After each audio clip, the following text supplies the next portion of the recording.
Hello mga ka-sweetheart! Nasubukan niyo po bang magluto ng ganitong klase ng luto sa pork? Ayan na nga po, maaga po akong pumunta ng palengke para bilihin ang aking lulutuin today. So bumili na rin po ako ng kasim at saka po liempo. So ayan po, hinuhugasan ko po munang mabuti kasi galing po syempre sa market. So kailangan malinis na malinis kasi linis ng konsensya. Chet, walang ganon. Ayan po, linisin natin siyang mabuti para sure na malinis. Dana po ring ma-slice siya. So, after ko pong ma-slice, uhugasan ko po ulit para double purpose po yung clean. Para po wala talagang karumi-rumi. Bago natin siya lutuin, kailangang malinis na malinis ang kakainin natin.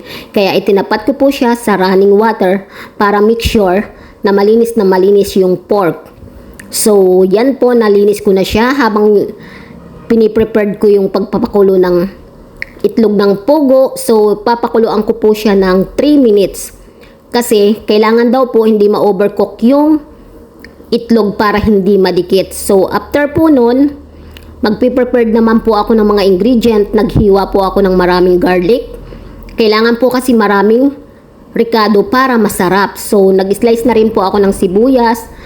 Ginawa ko na pong dalawa para marami. Yung pong isa, in-slice ko ng cubes at yung isa, yung pabilog. So, ayan po. Naghanda na rin po ako ng lulutuan. At inuna ko na pong igisa ang garlic. Ipa-golden brown lang natin ng konti para lumabas yung aroma at ang sibuyas. Sinunod ko na rin po. So, and then, nilagay ko na yung pork. Hinalo-halo ko lang din and then, hinintay kong mag-golden brown para makalabas yung kanyang oil. Ayan po, halo lang ng halo hanggang siya magmantika. So, after po nun, na nag-golden brown na, nilagyan ko siya ng konting soy sauce.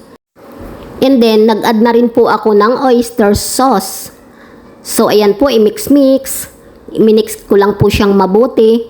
And then, after nun, naglagay naman po ako ng isang cup ng water.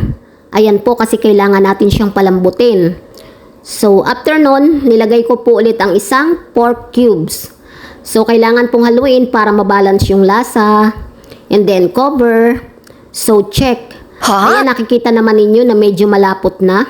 So, kailangan po kasi naglalapot siya ng konti. At nilagyan ko rin po siya ng 2 tablespoon sugar at 3 kalamansi. So, ayan po, halo-halo lang. And then, kinover ko ng 1 minute. After po nun, lalagyan ko naman po siya ng sibuyas na in-slice ng pabilog. So, ayan po, nilagay ko na po ang sibuyas and then, nilagay ko na rin po ang itlog ng pugo na binalata na. So, halo-haloin lang para lumabas yung kanyang aroma. Ayan po, mix-mix lang. Nakikita naman ninyo, nag-oil na talaga siya. So, yummy ang lapot.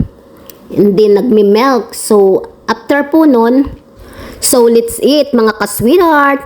Siya nga po pala, kung nagustuhan nyo ang aking video, please paki-like, share, and comment po. Paki-follow na rin po my page. Thank you so much.